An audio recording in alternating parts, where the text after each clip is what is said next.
محترم ناظرین، السلام علیکم ورحمۃ اللہ وبرکاتہ۔ میرا باپ ایک سبزی فروش تھا، لیکن اس نے مجھے خوب پڑھایا لکھایا۔ میں پڑھ لکھ کر کمشنر بن گیا۔ اب افسر بن کر غریب ماں باپ سے ملنے میں شرم محسوس کرتا۔ ایک دن وزیر اعلیٰ میرے آفس میں تھے جب میرا باپ ملنے آ گیا۔ میں نے ملنے سے انکار کر دیا تو وہ تپتی دھوپ میں واپس چلا گیا۔ 3 دن کے بعد جب میں اماں ابا سے ملنے گیا تو میرا دل پھٹ گیا، کیونکہ میرا نام عمر حیات ہے۔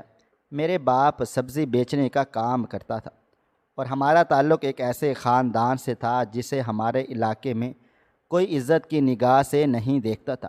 حالانکہ ہمارے آس پاس کے لوگ سب کے سب مڈل کلاس تھے، لیکن ہمارے خاندان کو ایک غریب اور کم حیثیت طبقے کے طور پر ہی جانا جاتا تھا۔ شاید اس کی سب سے بڑی وجہ یہ تھی کہ میرے بابا ریڑھی لگا کر سبزی بیچتے تھے، اور یہاں پر سب کو یہی لگتا تھا کہ سبزی بیچنا کوئی عزت دار کام نہیں ہے۔ میں ابھی زیادہ عمر کا نہیں ہوا تھا، لیکن میرے ذہن میں یہ سب باتیں اترتی جا رہی تھیں۔ میں روز دیکھتا کہ میرے بابا صبح سویرے اٹھتے، اپنی ریڑھی تیار کرتے، سبزیاں دھوتے، انہیں ترتیب سے رکھتے، پھر دوپہر میں کھڑے ہو کر سارا دن بیچتے۔ لیکن شام کو جب وہ گھر آتے تو ماں کے چہرے پر کبھی شکوہ نظر نہیں آتا تھا۔ ان کے تھوڑے تھوڑے پیسوں سے ہی گھر کا چولہا جلتا تھا اور ہماری ضروریات پوری ہوتی تھیں۔ بابا ہمیشہ کہتے کہ بیٹا، کوئی بھی کام چھوٹا یا بڑا نہیں ہوتا، رزق حلال ہی سب سے بڑی عبادت ہے، عزت ہے۔ لیکن ان کی یہ باتیں میرے کمزور دل میں زیادہ دیر نہیں ٹھہرتی تھیں، کیونکہ میرے دوستوں کے طنز مجھے کھا جاتے تھے۔ وہ اسکول میں میرے سامنے کہتے کہ تیرے بابا ریڑھی لگاتے ہیں، جب تیری پڑھائی تھوڑی اور آگے بڑھے گی تو وہ تیری فیس نہیں دے پائیں گے اور تجھے بھی اپنے ساتھ ریڑھی پر کھڑا کر دیں گے، تجھے بھی سبزی بیچنی پڑے گی۔ اور ان کی باتوں کا انداز ایسا ہوتا تھا جیسے سبزی بیچنا گناہ ہو، اور میں بھی کئی بار سوچتا تھا کہ میں ایسا نہیں بننا، میں سبزی فروش نہیں بنوں گا۔ لیکن وہ مجھے پھر بھی طعنہ دیتے کہ تیرا باپ سبزی فروش ہے تو خود کیا بن جائے گا۔ ایک دن اسکول میں میرے ایک دوست نے سب کے سامنے میری غربت کا مذاق اڑایا اور کہا کہ یہ تو کالج نہیں جائے گا، یہ تو سبزیاں بیچے گا۔ میں بہت دل گرفتہ ہو کر روتے روتے اسکول سے گھر آیا اور سیدھا اپنے بابا کے پاس جا کر سب کچھ بتا دیا۔ بابا جان خاموشی سے سنتے رہے اور پھر میری آنکھوں میں آنکھیں ڈال کر کہا کہ بیٹا، آج سے تیرا باپ یہ عہد کرتا ہے کہ تجھے وہ تعلیم دلوائے گا جو کسی امیر کے بیٹے کو بھی حاصل نہ ہوگی، تجھے وہ مقام دلوائے گا جہاں لوگ خود تجھے سلام کریں گے۔ اور وہ دن میری زندگی کا ایک نیا موڑ تھا۔ بابا جان نے میری تعلیم پر خاص توجہ دینی شروع کر دی۔ انہوں نے مجھے اس سرکاری چھوٹے سے اسکول سے نکال کر ایک اچھے پرائیویٹ اسکول میں داخل کروا دیا، جہاں داخلہ لینا ان کے لیے بہت مشکل تھا۔ فیس کے پیسے جمع کرنا ان کے لیے پہاڑ کھودنے کے برابر تھا، لیکن انہوں نے ہمت نہیں ہاری۔ انہوں نے اپنی ریڑھی کا وقت بڑھا دیا۔ انہوں نے گرمی سردی کی پرواہ کیے بغیر دن رات کام کیا، صرف اس لیے کہ ان کا بیٹا تعلیم یافتہ بنے۔ وہ چاہتے تھے کہ میں وہ عزت کماؤں جو ان سے زمانے نے چھین لی تھی۔ کالج میں جب میں پہنچا تو وہ ایک ایسا ادارہ تھا جہاں ایک عام آدمی اپنی اولاد کو بھیجنے کا سوچ بھی نہیں سکتا۔ لیکن میرے بابا نے یہ سوچا نہیں بلکہ کر دکھایا۔ ان کی محنت اور میری لگن نے مجھے وہاں تک پہنچایا۔ بابا بڑھاپے میں بھی صبح سویرے جاگتے تھے، سبزی منڈی جاتے تھے، ریڑھی پر سبزیاں لاتے تھے اور گلی گلی محلے محلے بیچتے تھے، صرف اس لیے کہ ان کے بیٹے کی تعلیم کا سلسلہ جاری رہ سکے۔ وہ خود ہمیشہ پھٹے پرانے کپڑے پہنتے، لیکن میری یونیفارم ہمیشہ صاف ستھری ہوتی۔ وہ خود پر پیسے خرچ نہیں کرتے تھے، لیکن میری کتابیں ہمیشہ وقت پر آتی تھیں۔ ان کے ہاتھوں کی محنت، ان کے چہرے کی جھریاں اور ان کی آنکھوں کی امید مجھے دن بدن بدلتی جا رہی تھی۔ اور میں نے دل ہی دل میں ٹھان لیا تھا کہ میں وہ مقام حاصل کر کے دکھاؤں گا جو میرے بابا جان کے خوابوں کا حاصل ہے۔ سارے خاندان والے حیرت میں مبتلا تھے کہ اتنی تنگ دستی میں بھی عمر حیات کا باپ اپنے بیٹے کو مہنگے مہنگے سکول کالجز میں کیسے پڑھا رہا ہے۔ ہر کسی کی زبان پر یہی سوال ہوتا تھا۔ کوئی کہتا تھا کہ شاید کسی نے مدد کر دی ہوگی، کوئی کہتا تھا کہ یہ سب دکھاوا ہے، اصل حقیقت کچھ اور ہے۔ لیکن میرے بابا جان کی محنت، ان کی قربانی اور ان کی خاموشی ان سب باتوں کا جواب ہوا کرتی تھی۔ انہوں نے کبھی کسی کو اپنی مجبوری یا تنگی کا شکوہ نہیں سنایا، نہ کسی کے آگے ہاتھ پھیلایا۔ وہ روز اپنی ریڑھی کے ساتھ نکلتے اور شام کو جب لوٹتے تو ان کے چہرے پر تھکن تو ہوتی، لیکن آنکھوں میں ایک اطمینان اور مسکراہٹ بھی ہوتی تھی۔ وہ مسکراہٹ شاید اس وجہ سے تھی کہ آج بھی ان کا بیٹا اسکول سے خوش آیا ہے، آج بھی کسی کتاب کی ضرورت پوری کر دی گئی ہے، آج بھی کوئی فیس جمع ہو گئی ہے۔ کالج میں داخلہ ملا تو رشتہ داروں کے تعجب اور طنز میں مزید شدت آ گئی تھی، کیونکہ اس ادارے میں عام آدمی کا بیٹا داخلہ لے لے یہ ان کے لیے ایک ناقابل یقین تھا۔ اسی دوران ایک دن کسی نے مشورہ دیا کہ ایم اے کرنے سے پہلے سی ایس ایس کے امتحان میں بیٹھ جاؤ۔ آج کل جیسے ہر گریجویٹ کا خواب سی ایس ایس کا ہوتا ہے، ویسے ہی اس وقت بھی کچھ لوگوں کا مشورہ یہی تھا۔ میں نے سوچا کہ اگر کچھ نہ ہوا تو تجربہ تو ہو جائے گا، مقابلے کے امتحانات کا اندازہ ہو جائے گا۔ اور پھر خدا کی کرنی ایسی ہوئی کہ میں نے امتحان دیا اور میرا نام شارٹ لسٹ ہو گیا۔ میری محنت، میرے بابا جان کی دعاؤں اور میرے یقین کا صلہ مجھے ملا اور میں اس علاقے کا کمشنر بن گیا۔ وہی علاقہ جہاں میں ایک سبزی فروش کے بیٹے کے طور پر جانا جاتا تھا، اب وہاں کے انتظامی سربراہ کے طور پر پہچانا جانے لگا۔ سب سے زیادہ خوشی میرے باپ کو ہی۔ ان کی آنکھوں میں جو چمک آئی وہ لفظوں میں بیان نہیں کی جا سکتی۔ وہ اپنے دوستوں اور خریداروں کو فخر سے بتاتے کہ میرا بیٹا کمشنر بن گیا ہے۔ میں نے ان سے کہا کہ بابا جان، آپ اب یہ سبزی بیچنے کا کام چھوڑ دیں، آرام کریں، اب آپ کی ذمہ داری میری ہے۔ آپ نے ساری زندگی میری فکر کی، اب مجھے آپ کی فکر ہے۔ لیکن وہ یہ سب کچھ سن کر مسکرا دیے اور کہنے لگے کہ بیٹا، میں یہ کام کیوں چھوڑ دوں؟ یہ وہی کام ہے جس نے تجھے اس مقام پر پہنچایا ہے، یہ میری پہچان ہے، یہ میرا مان ہے۔ اور پھر وہ جملہ کہا جو میں کبھی نہیں بولا۔ انہوں نے کہا کہ بیٹا، ساری زندگی تیرے باپ نے سبزی بیچی ہے، میں یہ کام نہیں چھوڑوں گا، یہ میرا خاندانی کام ہے۔ اور جب تجھے پڑھایا لکھایا پال پوس کے بڑا کیا، تبھی تو یہ ریڑھی ہی تھی جس نے ہمارا ساتھ دیا۔ میں نے اپنی ماں سے کہا کہ ماں، ان کو سمجھاؤ کہ اب یہ سب کرنا ضروری نہیں ہے۔ لیکن میری ماں نے میری طرف دیکھا اور نرم لہجے میں کہا، بیٹا، یہ ان کی خوشی ہے، اگر وہ اس میں خوش ہیں تو تمہیں کیا مسئلہ ہے؟ اور ویسے بھی آج کل سبزیاں بہت مہنگی ہو گئی ہیں اور کمائی بھی اچھی خاصی ہو جاتی ہے۔ میں نے کہا، امی، بات صرف کمائی کی نہیں ہے، بات عزت کی ہے۔ اگر کسی کو پتہ چل گیا کہ میں کمشنر ہوں اور میرا باپ سبزی فروش ہے تو میری کیا عزت رہ جائے گی؟ میں نے جس مقام پر خود کو پہنچا دیا ہے، لوگ اس کی قدر نہیں کریں گے، بلکہ میری پچھلی زندگی کو لے کر باتیں بنائیں گے۔ میری ماں خاموش ہو گئی۔ کچھ دیر خاموشی کے بعد وہ بس اتنا بولی کہ بیٹا، تجھے اپنے باپ پر فخر ہونا چاہیے جس نے تجھے اس مقام پر پہنچایا ہے۔ میں نے جواب دیا کہ مجھے اپنے باپ پر فخر ہے، میں ان کی محنت کو نہیں بھولا، لیکن اب وہ کام کرنا ضروری نہیں ہے، اب انہیں مکمل آرام کرنا چاہیے۔ لیکن مجھے محسوس ہوتا تھا کہ میرے بابا جان کبھی بھی اپنی ریڑھی کو چھوڑنے کے لیے راضی نہیں ہوں گے۔ وہ اب بوڑھے ہو چکے تھے، لیکن ان کے اندر ایک ضد تھی، ایک جذبہ تھا، ایک ایسی وابستگی تھی جو عام لوگوں کے بس کی بات نہیں ہوتی۔ وہ کہتے تھے کہ اس ریڑھی نے برے وقت میں میرا ساتھ دیا جب کوئی ساتھ نہیں دیتا تھا، تبھی تو یہ ریڑھی تھی جو میرے ساتھ کھڑی ہوئی تھی۔ میں جب اپنی ٹریننگ کے لیے دوسرے شہر چلا گیا تو فون پر امی ابو سے رابطہ رکھتا ان کی خیریت معلوم کرتا۔ دن رات ایک ہو گئے، کام سیکھنے میں، ماحول سمجھنے میں، نئے لوگوں سے میل جول رکھنے میں۔ پھر کچھ مہینوں کے بعد مجھے سرکاری طور پر ایک رہائش دے دی گئی، جو ایک شاندار بنگلہ تھا، بہت بڑا، بہت خوبصورت۔ وہ میری محنت اور قابلیت کا انعام تھا۔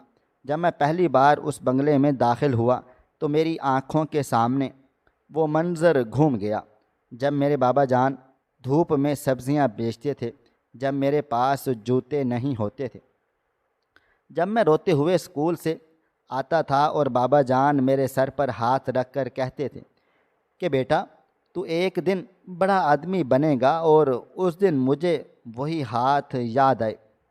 مجھے لگا کہ سب سے پہلے مجھے جا کر بابا جان کو یہ خبر دینی چاہیے کہ مجھے یہ گھر مل گیا ہے۔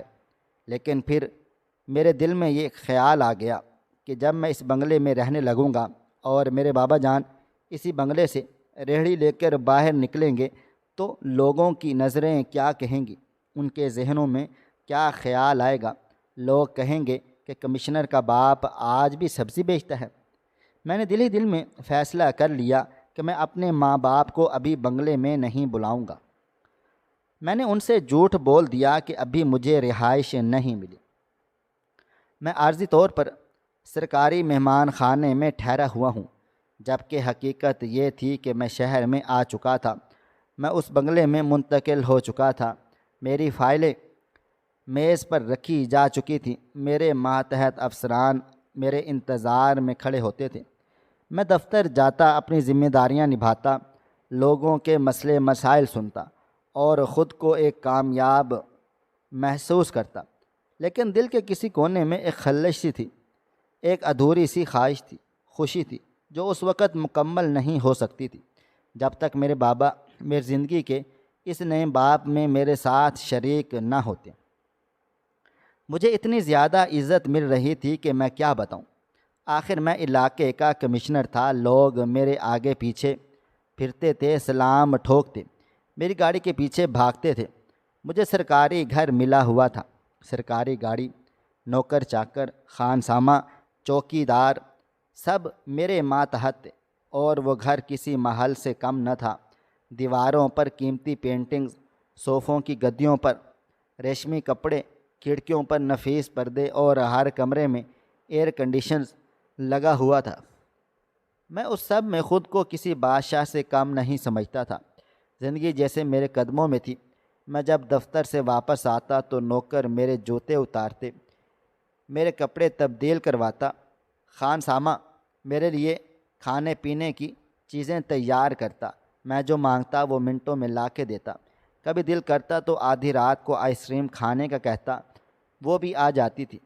اب مجھے کسی کی بھی کوئی ضرورت نہ تھی۔ میں اکیلا رہتا تھا، اکیلا سوتا تھا، کھاتا پیتا، اور دل کرتا تو گھنٹوں فلموں دیکھتا۔ کئی بار رات گئے شیشے بھر بھر کے بوتلیں پی لیتا۔ مجھے کوئی بھی پوچھنے والا نہ تھا۔ اب میں آزاد تھا، اپنے فیصلوں میں، اپنی خوشیوں میں، اپنی حدوں میں، اور انہی آزادیوں کے مزے لے رہا تھا کہ ایک دن ایک افسر میرے دفتر چلا آیا، جو کسی فائل پر دستخط کروانے آیا ہوا تھا۔ اس نے اچانک سے کہا، سر آپ سے میڈیا والے ملنا چاہتے ہیں۔ میں نے چونک کر کہا کہ میڈیا والے میرے پاس کیوں آئیں گے؟ اس نے کہا کہ ان کا کہنا ہے کہ انہیں پتہ چلا ہے کہ آپ کے والد سبزی فروش تھے، تو وہ ایک خصوصی رپورٹ بنانا چاہتے ہیں کہ سبزی بیچنے والے کا بیٹا کمشنر کیسے بنا۔ میں نے یہ سنا تو میرے ماتھے پہ پسینہ آ گیا اور دل زور زور سے دھڑکنے لگا۔ مجھے لگا جیسے میری چھپی ہوئی سچائی کسی نے چوری کر لی ہو۔ مجھے غصہ آیا اور میں نے فوراً کہا کہ یہ سب جھوٹ ہے، میرے والد سبزی فروش نہیں ہیں۔ میں نے ایک من گھڑت کہانی گڑھ لی اور میں نے کہا کہ ہمارے خاندان میں ایک چچا ہے جو سبزی بیچتے ہیں، اور میں ان کو بچپن سے بابا کہتا ہوں، اس لیے لوگوں کو یہ غلط فہمی ہو گئی ہے، لیکن ان کا ہمارے خاندان سے کوئی تعلق نہیں ہے، کیونکہ انہوں نے کبھی خاندان کو دھوکہ دیا تھا۔ اس افسر نے کہا، سوری سر، ہمیں لگا یہ خبر سچی ہے، اس لیے ہم نے میڈیا والوں کو بلا لیا تھا، ہم ان کو واپس بھیج دیتے ہیں۔ میں نے کہا کہ جی فوراً بھیج دو، اور کسی سے ایسی کوئی بات نہ ہو ورنہ تمہاری نوکری خطرے میں پڑ سکتی ہے۔ وہ ڈر گیا اور وعدہ کیا کہ کسی سے ذکر نہ کرے گا۔ میڈیا والوں کو واپس بھیج دیا گیا، لیکن میرے دل میں ایک ہلچل مچ چکی تھی۔ مجھے ڈر لگنے لگا تھا کہ کہیں کسی دن کوئی سچ نہ جان لے، کیونکہ میں نے اپنے ماں باپ کو چھپا کے رکھا تھا۔ پہلے تو میں سوچتا تھا کہ انہیں یہاں بلا لوں گا۔ جب بنگلہ ملا تو دل خوشی سے جھوم اٹھا تھا۔ میں نے ماں سے جھوٹ بولا کہ ابھی مجھے گھر نہیں ملا، جبکہ میں اسی گھر میں رہ رہا تھا۔ میں ڈرتا تھا اگر میرا باپ اپنی ریہڑی لے کر اس علاقے میں داخل ہوا تو سب کو سچائی معلوم ہو جائے گی اور میری عزت خاک میں مل جائے گی۔ اس لیے میں نے خود غرضی سے کام لیا۔ ماں کو تسلی دیتا رہا کہ جلد ہی انہیں بلاؤں گا، لیکن اندر ہی اندر میں جانتا تھا کہ اب انہیں ساتھ نہیں رکھنا چاہتا۔ میں رات گئے تک جاگتا تھا، فلمیں دیکھتا، بوتلیں پیتا اور صبح دیر سے اٹھتا۔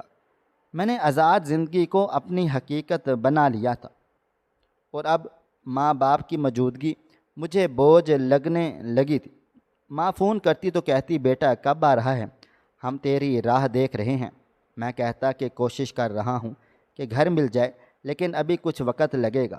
ماں چپ ہو جاتی، کہتی، بیٹا تو خوش رہے، ہم تجھے ملنے نہیں آئیں گے۔ اگر تو نہیں آ سکتا تو کوئی بات نہیں، بس اپنا خیال رکھنا۔ میں نے کئی مہینے ہو گئے تھے گاؤں گئے ہوئے، ماں باپ سے ملے ہوئے، بغیر ان کے شکل دیکھے بغیر، اور دل میں ایک بوجھ سا رہنے لگا تھا۔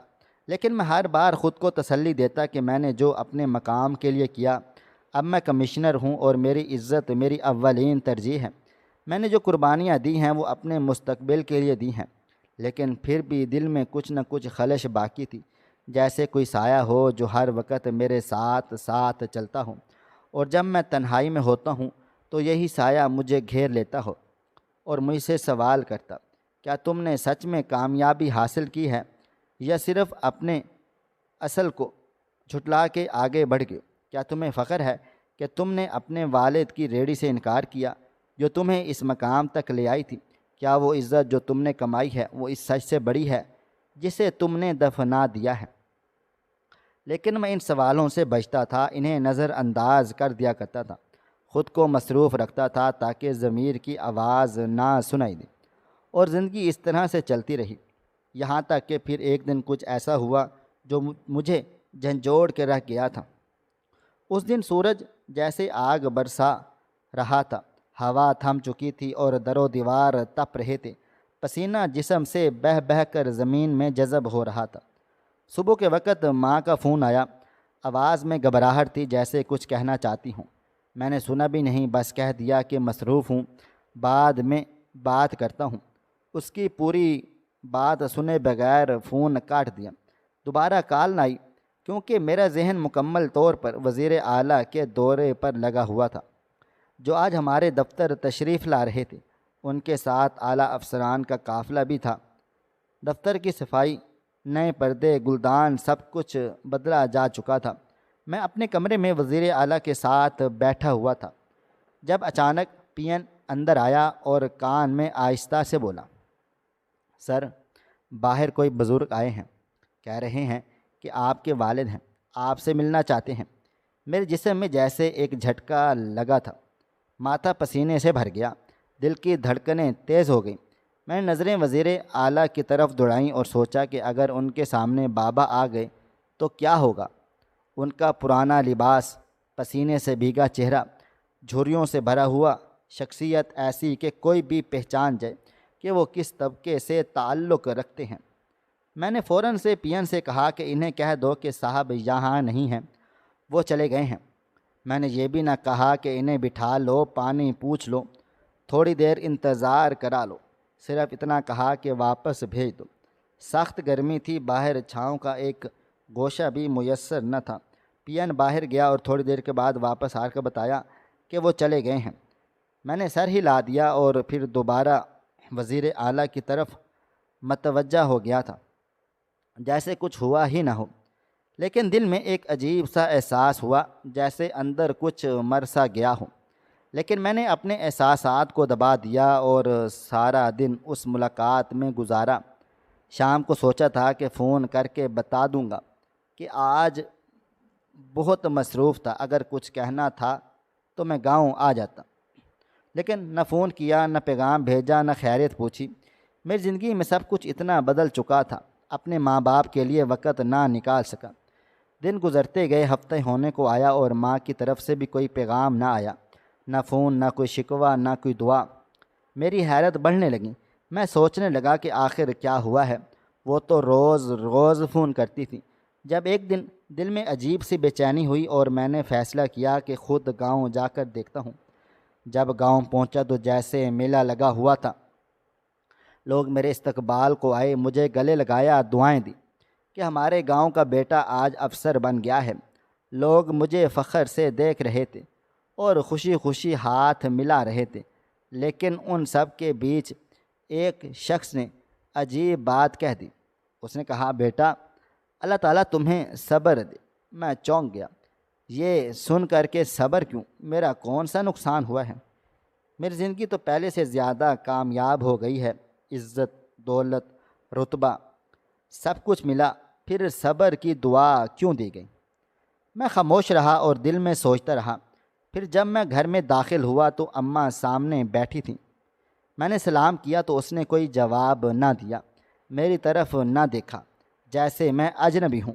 میں قریب گیا، ماں کے پاس بیٹھا اور کہا، کیا ہو گیا ہے ماں؟ ناراض ہو کیا؟ میں نے کوئی غلطی کی ہے؟ تو اچانک سے وہ روتے روتے میرے گلے لگ گئی۔ میں سمجھا کہ میری جدائی کی شدت میں وہ تڑپ رہی ہیں، اور اب میں آیا ہوں تو غم ہلکا ہو گیا ہے۔ میں اسے تسلی دینے کی کوشش کی کہ اب روز آؤں گا، آپ سے ملنے، آپ کی خدمت کروں گا، سب کچھ ٹھیک ٹھاک ہو جائے گا۔ لیکن پھر میں نے وہ سوال کیا جو میرے دل میں کانٹے کی طرح چبھ رہا تھا۔ میں نے کہا، اماں، بابا کہاں ہیں؟ یہ سنتے ہی ماں کا رونا اور تیز ہو گیا، جیسے کسی نے اس کے زخم کو دوبارہ ہرا کر دیا ہو۔ میری روح کانپ گئی، میں ساکت ہو گیا، کیونکہ میں جان گیا تھا کہ اب کچھ ایسا سننے کو ملے گا جو میرے دل کو چیر کر رکھ دے گا۔ میں نے دوبارہ پوچھا، ماں، بابا کہاں ہیں؟ تو وہ پھوٹ پھوٹ کر رونے لگی اور کہا کہ تیرا باپ مر گیا ہے۔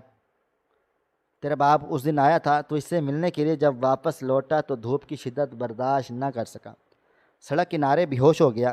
جب تک کسی نے ہسپتال پہنچایا اس وقت تک اس کا دم نکل چکا تھا، اور وہ تجھ سے ملے بغیر ہی چلا گیا۔ تجھے دیکھنے آیا تھا، ایک بار، صرف ایک بار تجھ سے بات کرنا چاہتا تھا۔ وہ بار بار کہہ رہا تھا کہ بس ایک نظر اپنے بیٹے کو دیکھ لوں گا، پھر چپ ہو جاؤں گا۔ جب واپس آیا تو اس کے جسم میں جان باقی نہ تھی۔ ہم نے بعد میں معلوم کروایا تو پتہ چلا کہ تجھے سرکاری گھر الاٹ ہو چکا تھا، تو بڑے آرام سکون سے وہاں رہ رہا تھا۔ تجھے اپنے ماں باپ کی کوئی فکر نہ تھی، پرواہ نہ تھی۔ تجھے اس باپ کی فکر نہ آئی جس نے اپنی آخری عمر تک لوگوں کے تانے سنے، سبزیاں بیچ کر تیری فیسیں دی، لوگوں کے سامنے ذلیل و رسوا ہوا، سردی گرمی برداشت کی، خود پرانے کپڑے پہنے لیکن تجھے نئے کپڑے دلائے، خود فاقے کیے لیکن تجھے کھانا کھلایا۔ اس نے کبھی شکایت نہ کی، کبھی گلہ نہ کیا، بس ایک ہی خواب تھا کہ تو بڑا آدمی بنے گا، تجھے عزت ملے گی، دنیا تجھے جانے گی۔ لیکن تجھے اپنے اس باپ سے شرم آنے لگی، تو لوگوں سے جھوٹ بولتا رہا کہ تیرا باپ سبزی فروش نہیں، وہ تو تیرا چاچا ہے۔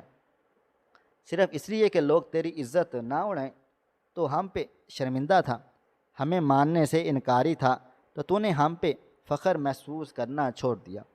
میری ماں یہ سب کہتے ہوئے میرے سامنے بیٹھ کر رو رہی تھی، اس کا جسم کانپ رہا تھا، وہ اپنی سسکیوں کو روکنے کی ناکام کوشش کر رہی تھی۔ اس کی آنکھوں میں جو آنسو تھے وہ میرے کردار کی مکمل گواہی دے رہے تھے۔ میری آنکھوں کے سامنے میرے بابا جان کا چہرہ گھومنے لگا۔ مجھے یاد نہیں آ رہا تھا کہ میں نے کب آخری بار ان سے بات چیت کی۔ شاید 6 ماہ پہلے، شاید اس سے بھی پہلے۔ میں ان کو دیکھ ہی نہ پایا اور وہ چلے گئے، وہ جو کہا کرتے تھے کہ میرا بیٹا ایک دن بڑا افسر بنے گا۔ وہ مجھے سر اٹھا کے چلتا ہوا دیکھنا چاہتے تھے، وہ چاہتے تھے کہ میرے ہاتھوں میں سرکاری فائلیں ہوں گی، لوگ سلام کریں گے۔ گاڑی میں بیٹھا ہوا ہوں، بڑے بڑے بنگلوں میں رہتا ہوں، لیکن انہوں نے صرف میرے خوابوں کی تعبیر دیکھی، خود اس میں شامل نہ ہو سکے تھے۔ انہوں نے مجھے کامیاب کر دیا، لیکن میری کامیابی کی ایک جھلک دیکھے بغیر دنیا سے رخصت ہو گئے۔ کیونکہ میں شہر چلا گیا تھا، اپنی زندگی میں مصروف ہو گیا تھا۔ میں نے ماں سے کہا، بابا جان کہاں دفن ہیں؟ ماں نے کہا، قبرستان میں جا، وہاں جا کے اس کی قبر پہ بیٹھ، شاید اس کی روح کو کچھ سکون مل جائے، شاید وہ تجھ سے گلہ نہ کرے۔ میں بغیر کچھ کہے سنے اٹھا اور قبرستان کی طرف چل پڑا تھا۔ جب پہنچا تو وہاں درجنیں قبریں تھیں، لیکن سب سے تازہ قبر بابا جان کی تھی۔ اس پر ان کا نام لکھا ہوا تھا، ضیاء الدین سبزی فروش۔ میں قبر سے لپٹ گیا اور بچوں کی طرح رونے لگا۔ میں نے کہا، بابا مجھے معاف کر دو، میں تم سے نہیں مل سکا۔ تم نے جس بیٹے کے لیے ساری زندگی لگا ڈالی، وہی بیٹا تم سے شرمندہ ہے۔ پلیز بابا جان ایک بار آ جاؤ، صرف ایک بار اپنی آنکھوں سے دیکھ لو، تمہارا بیٹا واقعی افسر بن گیا ہے، اس کے پاس گاڑی ہے، بنگلہ ہے، وردی ہے، شہر کا ہر شخص اس کے آگے جھکتا ہے۔ میں وہی بیٹا ہوں جسے تم عمر حیات کہا کرتے تھے میں تمہارا بیٹا ہوں، اور مجھے اس بات پر کوئی شرمندگی نہیں ہے کہ میں ایک سبزی فروش کا بیٹا ہوں، بلکہ مجھے اس پر فخر ہے، ناز ہے۔ بابا جان تم دنیا کے سب سے عظیم انسان تھے، تمہارے جیسا کوئی باپ نہیں ہو سکتا، پلیز ایک بار آ جاؤ۔ لیکن اب وہاں کچھ بھی نہیں تھا، صرف خاموشی تھی، صرف مٹی تھی، صرف ہوا کا شور تھا۔ وہ آسمان کی وسعتوں میں کہیں جا چکے تھے، ہمیں چھوڑ کر۔ ہم جیسے خود غرض دنیا دار لوگوں کو چھوڑ کر ایک ایسا سفر اختیار کر چکے تھے جہاں سے کوئی واپس نہیں آتا۔ اب ان کا جسم مٹی کے نیچے تھا اور میں مٹی پر لیٹ کر معافی مانگ رہا تھا، رو رہا تھا اور دیر تک روتا رہا، جیسے میری روح بھی بابا جان کے ساتھ دفن ہو گئی ہو۔ میں واپس شہر آیا، میرے دل میں ایک ہی ارادہ تھا، ایک ہی جذبہ تھا کہ اب میں مزید چھپ کے نہیں جیوں گا۔ میں نے سب سے پہلے دفتر پہنچ کر اپنا شیڈول کینسل کروایا اور فوراً میڈیا والوں کو بلا لیا۔ سب حیران و پریشان تھے کہ کمشنر آفس میں اچانک میڈیا کو کیوں بلایا جا رہا ہے۔ کچھ لوگ سمجھے شاید کوئی پریس کانفرنس ہے یا پھر کوئی نئی پالیسی کا اعلان ہوگا، لیکن کسی کو معلوم نہ تھا کہ آج میں کیا اعلان کرنے والا ہوں۔ میرے کمرے کے باہر کیمروں کی چمک اور رپورٹرز کی آوازیں گونج رہی تھیں۔ میں نے اندر سے دروازہ کھولا اور سب کو کہا، آئیں بیٹھیے۔ سب لوگ اندر کو داخل ہوئے، ان کی آنکھوں میں سوال تھے۔ کیمرے آن ہوئے، لائیو نشریات شروع ہو چکی تھیں اور میں اپنی کرسی پر بیٹھا، وہی کرسی جس کا خواب میرے بابا جان نے دیکھا تھا۔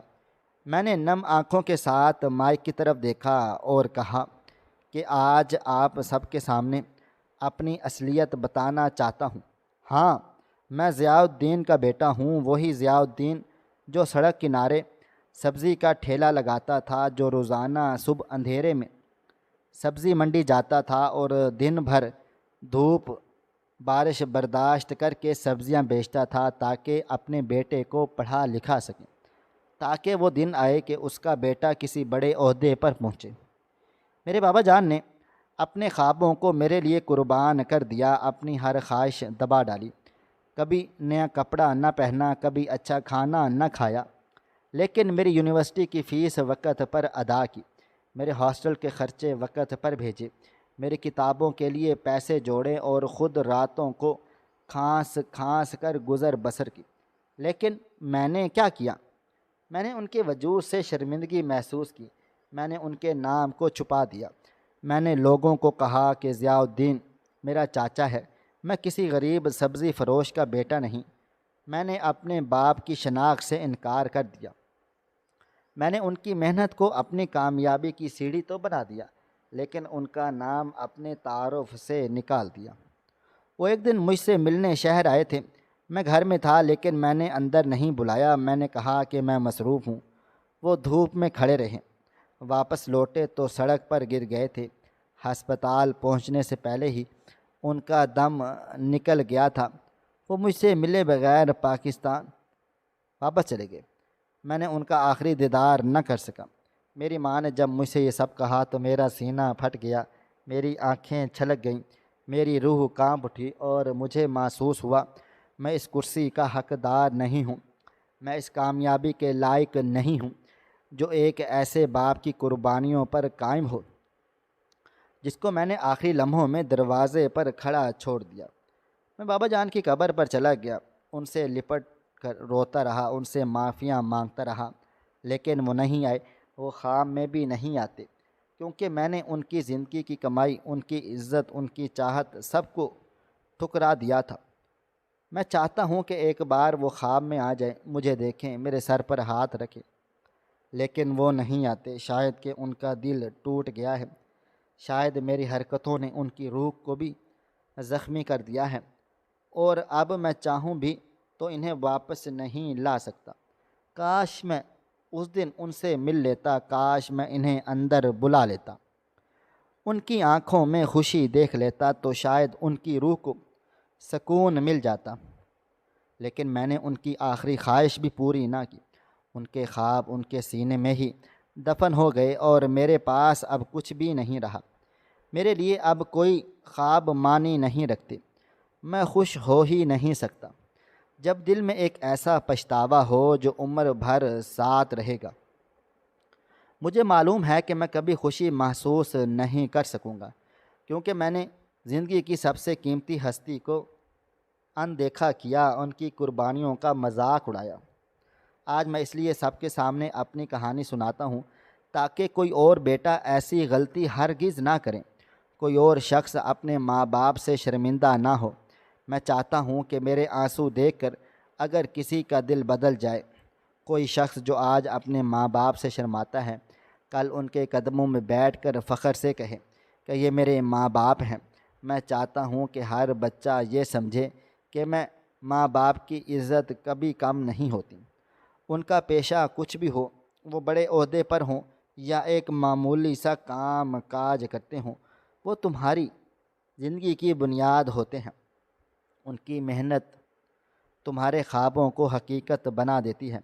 آج میں ضیاء الدین سبزی فروش کا بیٹا ہونے پر فخر محسوس کرتا ہوں۔ میں چاہتا ہوں کہ میرے بابا جان جہاں کہیں بھی ہوں مجھے معاف کر ڈالیں، مجھے اپنے بیٹے کے طور پر قبول کر لیں۔ میں چاہتا ہوں کہ وہ مجھے خواب میں آئیں اور ایک بار، صرف ایک بار مجھ سے کہیں کہ ہاں بیٹا، میں تم سے اب خوش ہوں، تم نے دیر سے ہی صحیح لیکن سچ کو قبول کر لیا، اور سچائی کبھی دیر سے بھی آئے تو دلوں کو بدل دیتی ہے۔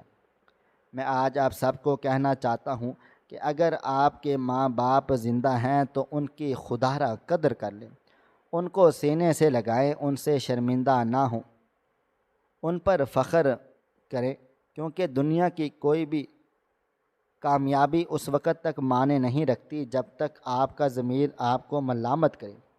جب آپ کی خوشی کسی کی قربانی سے بے نیاز ہو جائے، جب آپ کی ترقی کسی کے آنسو سے ہو جائے، تو وہ کامیابی نہیں ہوتی، وہ صرف ایک پردہ ہوتا ہے جو اندر کے پچھتاوے کو چھپا دیتا ہے۔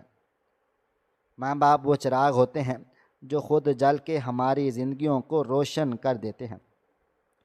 ان کی موجودگی میں جو سکون ملتا ہے وہ دولت سے بھی نہیں خریدا جا سکتا۔